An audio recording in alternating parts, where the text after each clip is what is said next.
Welcome to the Get Digital Marketing Results podcast, where we give you information and actionable tips to grow your organization.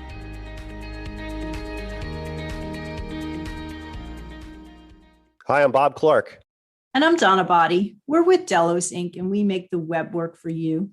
In today's Tech News Tuesday episode, we're talking about how to best reach your ideal customer. One way of identifying who this person is to create a buyer persona or a profile of that customer.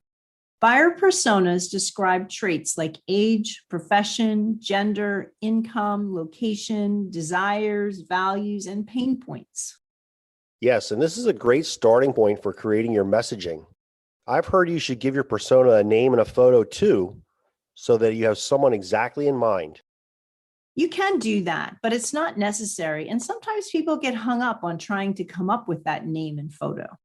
The HubSpot article we're discussing today talks about buyer persona myths, and requiring a name and a photo for your persona to be useful are two of those myths.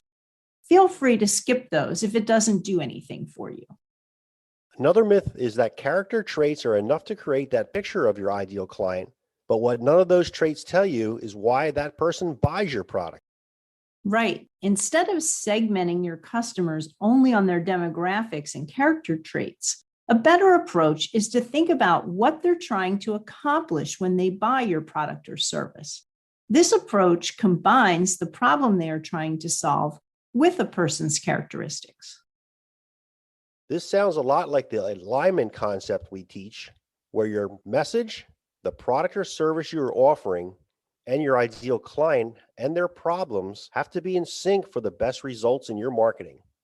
Buyer personas give you a better insight to who those people are. Knowing your ideal client is one of the marketing foundations that leads to better results. In order to grow your business in a time and cost-effective manner, don't skip the overall strategy and these foundational elements. That's it for today's episode. You can find a link to the HubSpot article and a transcript of today's podcast at delosinc.com/191. And don't forget to subscribe so you don't miss out on our actionable digital marketing tips to grow your organization.